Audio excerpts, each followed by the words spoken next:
Por 1000 anos, a Santa Igreja Católica reinara sobre o rei e sobre os camponeses como a maior potência da Idade Média. Mas a Bíblia não era o centro das práticas da Igreja, e sim a missa. Celebrada por padres, era um sacramento com o poder de conferir a vida eterna. Este ritual, no qual acredita-se que pão e vinho tornam-se o corpo e o sangue de Jesus Cristo, era tão importante quanto o próprio Evangelho. Mas o povo era excluído. Os padres se voltavam para o altar, ficando de costas para os fiéis, e falavam em latim, uma língua inacessível, que apenas os sacerdotes compreendiam. Mesmo que as pessoas ouvissem a leitura da Bíblia, ela também seria em latim, em uma tradução com 1000 anos de idade. Realizar os rituais e seguir as imposições do padre era o que levava ao paraíso. E isso concedeu à Igreja um enorme poder político. Século XII. Idade Média. Idade das Trevas.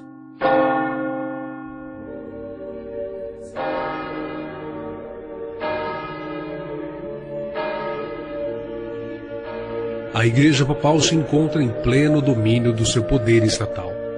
O cristianismo romano se tornara a religião oficial de todo o império. Os deuses pagãos e seus templos foram abolidos. Hoje, o que restam deles são apenas ruínas. O paganismo foi definitivamente abolido, porém a sua essência havia se infiltrado de modo sutil no seio da Igreja.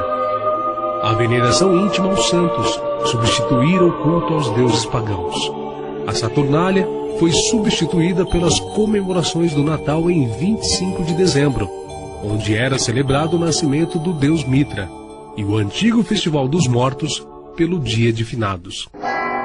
Dedicaram os altares pagãos aos heróis cristãos, adaptaram no ritual da igreja o incenso, as imagens e esculturas, as velas, as flores, as procissões, as vestes, os hinos e orações repetitivas com os quais satisfaziam os povos em cultos antigos. A Igreja passou a instituir dogmas e preceitos enganosos, como o sinal da cruz, o batismo infantil e entre tantos outros, além do purgatório, onde se acredita que as almas dos mortos são atormentadas até serem purificadas de seus pecados terrenos. O tempo que uma alma passava no purgatório era limitado pela venda de indulgências, as quais eram uma espécie de passaporte para o paraíso e de perdão dos pecados, e envolvia vastas somas de dinheiro aos cofres da igreja. Nome do falecido parentesco? Henrique Luther. Avô. Reze um Pai Nosso a cada degrau. Quando alcançar o último degrau, Henrique Luther estará livre do purgatório e entrará no paraíso. Nome do falecido parentesco? Wolfram Anderson. Reze um Pai Nosso a cada degrau. Quando alcançar o último degrau, Wolfram estará livre do purgatório e entrará no paraíso.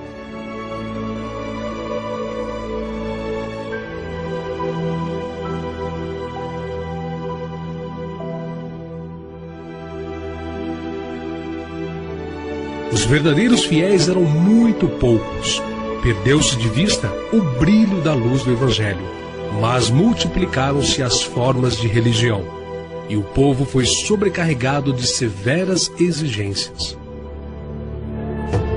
Todos os que resistissem ou fossem contrários aos dogmas da Igreja Papal eram considerados hereges e entregues às autoridades do Estado para que fossem punidos. As penas variavam desde o confisco de bens e perda de liberdade até a pena de morte, muitas vezes na fogueira, método que se tornou famoso, embora existissem outras formas de aplicar a pena. E estava então instituída a Inquisição Católica.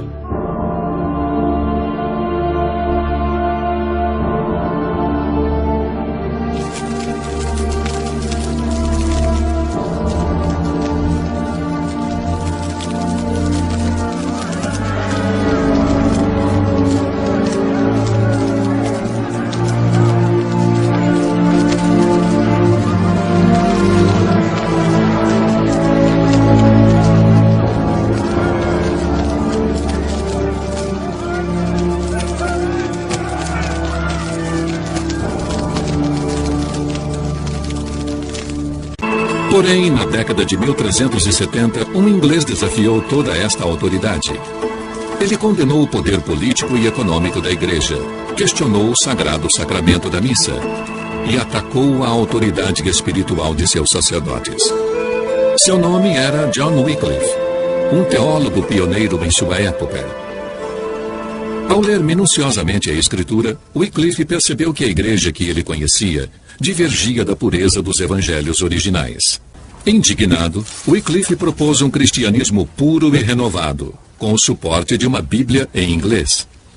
Agora, sabendo disso, por que não podemos escrever o evangelho em inglês para poder edificar a alma de todos os homens?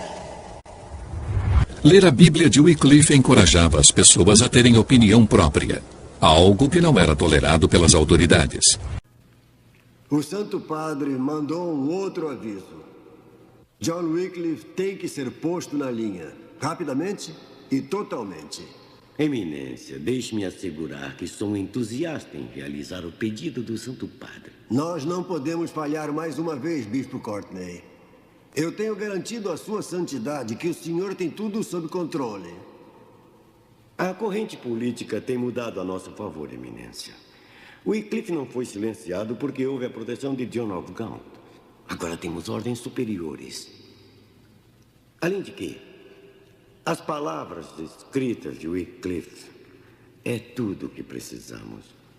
Se os bispos ouvirem o motivo, se me perguntarem sobre as Escrituras, se pudermos concordar que a glória da Igreja de Deus se encontra na devoção e fé e serviço, não no poder e riqueza, bem, Nicholas. Pense em todas as portas de inquéritos que podem ser abertas. Só espero que isso não feche a porta, a da sua cela. Cristo e seus apóstolos viveram na pobreza. Não devíamos imitar o exemplo deles? E como sugere que disponhamos os bens da igreja? Pelo credor e talvez pela nobreza inglesa? Estou certo de que o Duque de Lancaster e os seus fariam bom uso disso. Não, senhor bispo, mas eu tenho uma sugestão. Melhor do que pagar gordos salários para muitos estranhos da igreja, que o Papa nomeou para benefícios ingleses, a igreja poderia usar essa riqueza para alimentar as pessoas pobres e famintas de seu reino. Deixe-nos começar com isso. Sua própria boca lhe condena, Wycliffe. Primeiro buscou enfraquecer a autoridade da igreja, dos bispos e até mesmo do Papa. E agora nos instruiu como trazer nossa própria ruína. Deixou a todos sem dúvida de qual o veredito que essa corte deve dar. Uma última pergunta, Dr. Wycliffe. Que autoridade espiritual poderia restituir esta que tão efetivamente o senhor demoliu? O seu próprio cérebro febril? Não, Bispo Courtney. A única autoridade. A palavra de Deus. As Sagradas Escrituras.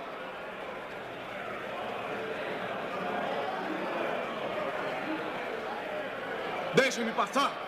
Deixem-me passar! Eu tenho um documento importante para o arcebispo.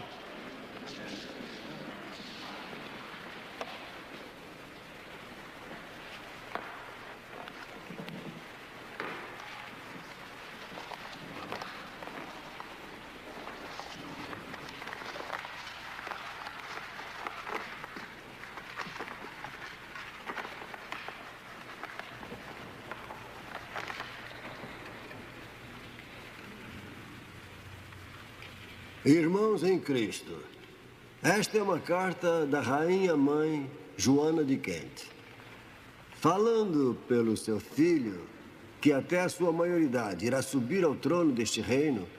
Sua Majestade declara que o Dr. John Wycliffe tem prestado um serviço valioso para a coroa, o qual ela pede à corte para reconhecer. Portanto, ela solicita que não haja tormento ao Dr. Wycliffe. E, finalmente, ela solicita que esta corte reprima a declaração final de qualquer juízo. Ela não tem direito. Não tem direito, Bispo Courtney? Não tem direito? A rainha mãe falou e todos nós ouvimos respeitosamente.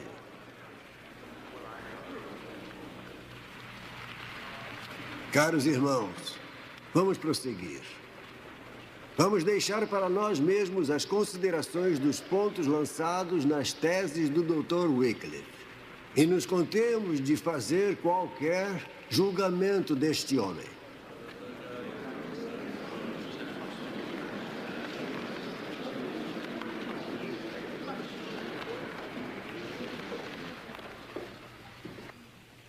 Além disso, se os camponeses tiverem mais problemas do que já têm, a nobreza será a primeira a gritar pela lei e pela ordem. E a quem pedirão ajuda?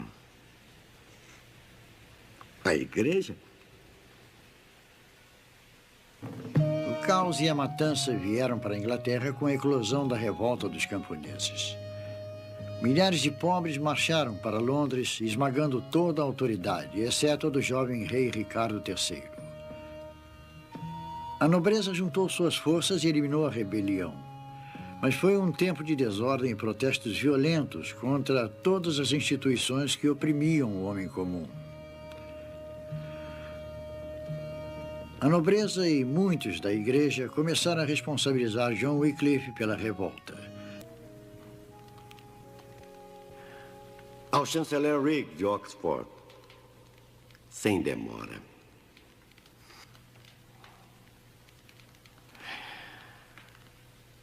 Então, John Wycliffe, vamos ver quem é o mestre agora.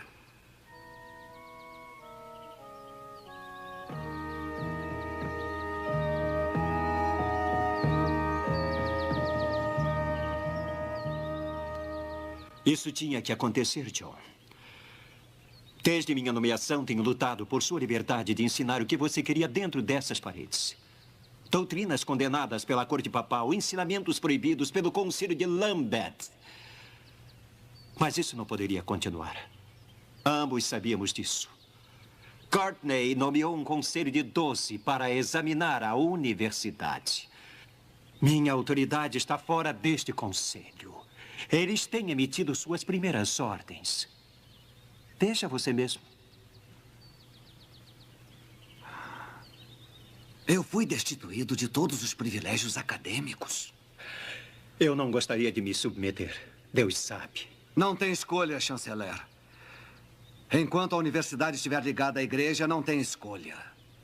Se resistir... Se eu resistir, o Papa Urbano irá fazer uma interdição na universidade. A universidade irá perder todos os seus privilégios. Assim como perdi os meus. Precisamente. Embora eu tema que não fique apenas nisso. Outras cabeças irão rolar. Eu estou certo. Talvez a minha. Eles não têm nenhum respeito por esse lugar como o maior centro de ensino do mundo cristão. Eles se preocupam apenas com a conformidade e obediência adequada. Então estou proibido de ensinar. Sim. Sim, eu sei. Eu agradeço, senhor. Sim, oh sim. Agora eu entendo. Lutterworth. Oh, senhor, assim será. Isto será feito. Lutterworth. O que vai fazer em Lutterworth? Por que não? Eu não tenho passado esses 8 anos sendo reitor de Lutterworth. Por que eu não deveria resumir minhas obrigações pastorais? Já era tempo, considerando o número de sermões que tenho pregado contra o clero ausente. Sabe muito bem que nunca negligenciou seus deveres pastorais, mesmo que não fosse em Oxford. Noite passada, em minhas orações, eu vi muito claramente a mão da divina providência que me guiava de volta a Lutterworth. Como pastor? Sim. E o trabalho que devo fazer lá será o maior desafio que eu jamais terei em minha vida como acadêmico.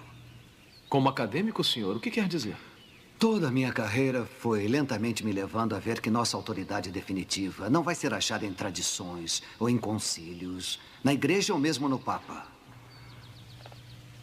Nossa autoridade é unicamente a palavra de Deus. Através dos séculos, essa autoridade tem sido corroída, usurpada. E agora nossa nação, todo o nosso povo, nossa civilização está faminta, necessitando da palavra de Deus.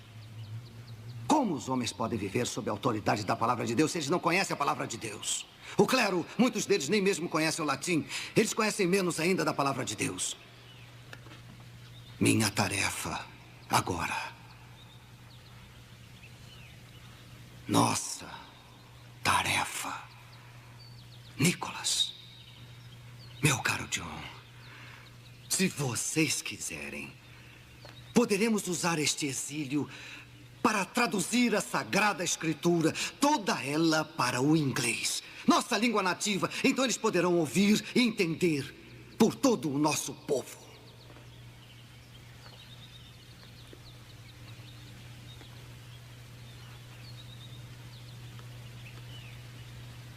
Então. Esta será uma tarefa gloriosa, doutor.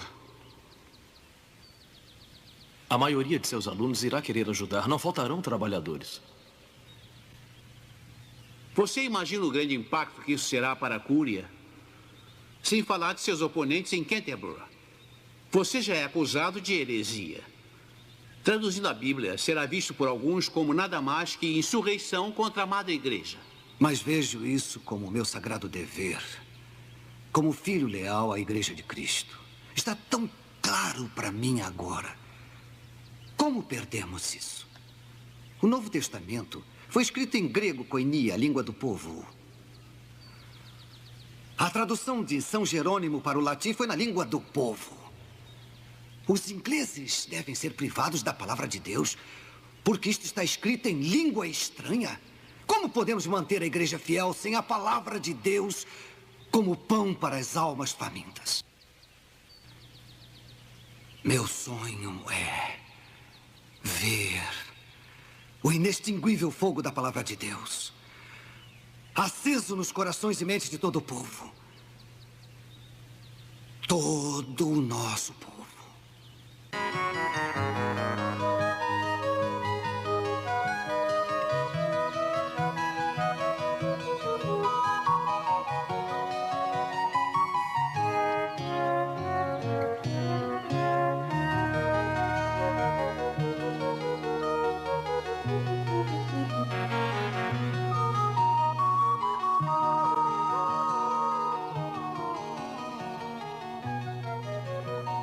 Por meses nós trabalhamos em nossa tarefa.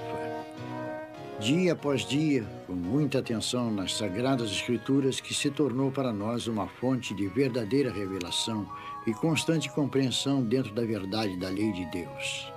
Nossos corações ficaram radiantes com a palavra de Deus. A pesquisa, tradução e transcrição dessa palavra tornou-se não uma tarefa, mas um ato supremo de adoração. O Dr. Wycliffe, dessa vez, ficou inteiramente mantido por uma energia surpreendente. Fazia ainda os deveres de sua paróquia e continuava a escrever e a falar em público contra a corrupção dentro da igreja, que tão profundamente o afligia. Apesar de tudo, ele conduzia e supervisionava pessoalmente os detalhes do trabalho de tradução. Ele rapidamente começou a perceber que a tradução da palavra para o inglês era apenas o primeiro passo. Agora, a palavra tinha que ser levada ao povo.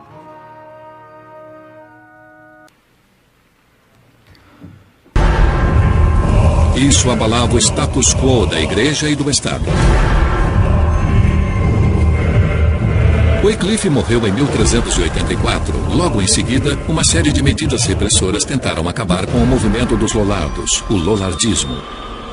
Em 1407, os livros de Wycliffe foram proibidos e a tradução da Bíblia para o inglês se tornou ilegal. A partir de então, possuir uma Bíblia em inglês era considerado heresia. E a punição para a heresia era a fogueira. Em 1415, 30 anos após sua morte, um concílio da Igreja Católica condenou Wycliffe como herege, dando início a um ritual bizarro. Em 1428, quase meio século depois de ser enterrado, o corpo de Wycliffe foi exumado pelas autoridades. Esta exumação macabra foi a vingança da igreja. Haec sanctos synodos declarat deficientiat eundem Johannem Wycliffe USA. Esse concílio sagrado declara, define e determina que John Wycliffe foi um herege obstinado e notório. E até morreu como herege. Em seguida, seu corpo foi entregue às autoridades e levado à fogueira. Este concílio o excomunga completamente e condena sua memória. Decreta e ordena que seu corpo e ossos, se puderem ser distinguidos dos corpos dos fiéis, sejam exumados e levados para longe do cemitério da igreja, segundo as sanções legítimas da lei canônica. Desta forma, as autoridades esperavam destruir Wycliffe e suas ideias totalmente. Mas foi em vão. Mesmo sendo ilegais, sobraram mais manuscritos da Bíblia de Wycliffe do que de qualquer outro texto medieval em inglês. Era cada vez mais difícil censurar o pensamento livre. Toda a Europa vivia o alvorecer da Renascença. Descobridores haviam chegado às Américas. Astrônomos estavam criando novos mapas das estrelas. Ocorria uma revolução nas artes e na literatura, e o conhecimento sobre a Bíblia alcançava novos patamares. O surgimento da impressão havia aumentado o número de livros em circulação. Novos manuscritos foram descobertos e melhor compreendidos. Isso aprimorou intensamente o estudo de línguas antigas, como hebraico e grego, nas quais a Bíblia foi originalmente escrita. Em 1515, tudo isso culminou em uma edição revolucionária do Novo Testamento. Era uma publicação dos evangelhos gregos originais em uma nova tradução e mais cuidadosa para o latim. Finalmente, os cristãos instruídos de toda a Europa puderam ler as palavras originais dos apóstolos. E esta nova tradução revelou que a Bíblia em latim, tida como oficial pela Igreja Católica, continha inúmeros erros. No princípio era o Verbo, e o Verbo estava com Deus, e o Verbo era Deus. E ele estava no princípio com Deus. Todas as coisas foram feitas por ele, e sem ele, nada do que foi feito se fez.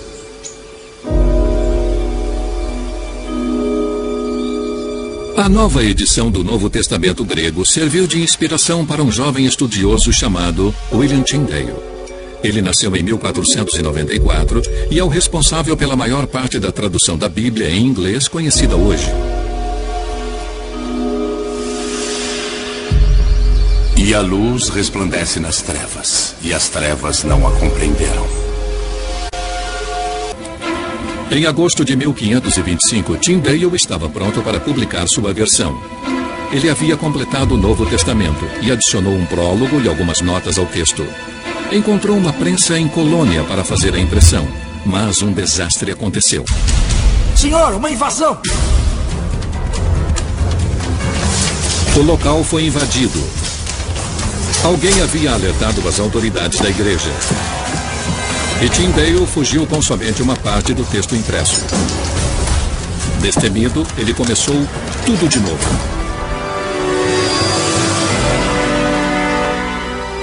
Finalmente, em 1526, Tyndale publicou seu Novo Testamento, que daria início a uma revolução.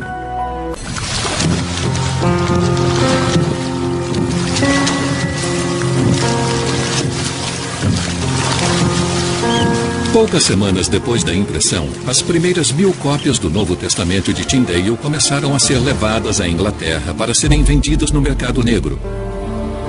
Tornou-se um best-seller. O governo reagiu com uma perseguição violenta. O Novo Testamento de Tyndale foi queimado em praça pública. Logo, as chamas não estavam apenas engolindo livros, mas também pessoas.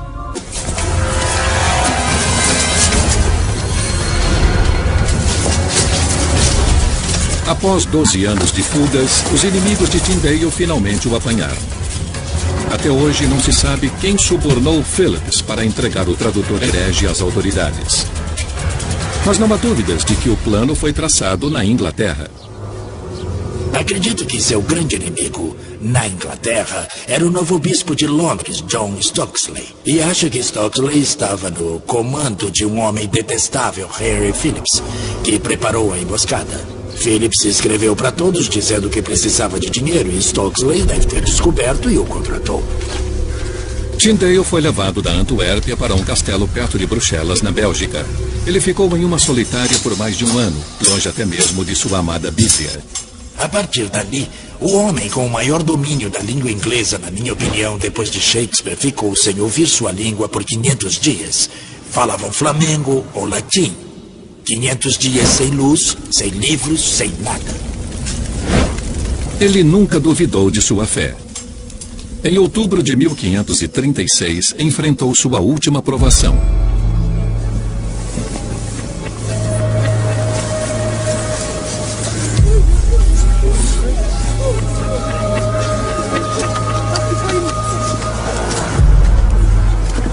Ele foi ameaçado durante toda a sua vida adulta.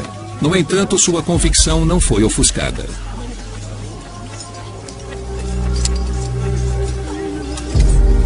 Até o fim, sua vontade era levar a Bíblia aos ingleses. Senhor, abra os olhos do rei da Inglaterra!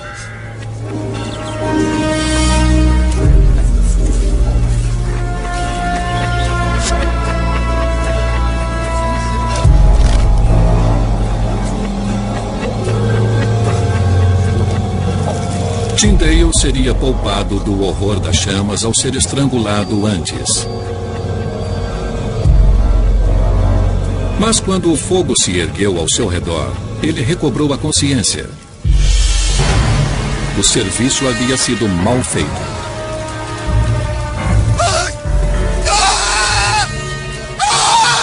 A missão assumida por Tyndale de levar as escrituras ao povo inglês foi a estrela guia de sua vida. E no final o levou à morte.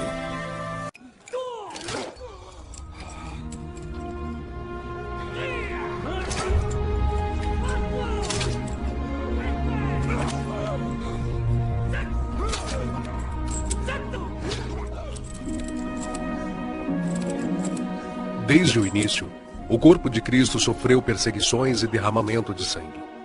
Satanás sempre esteve por trás tecendo calúnias e acusações, tramando traições e intentos malignos para deter a fé dos membros deste corpo.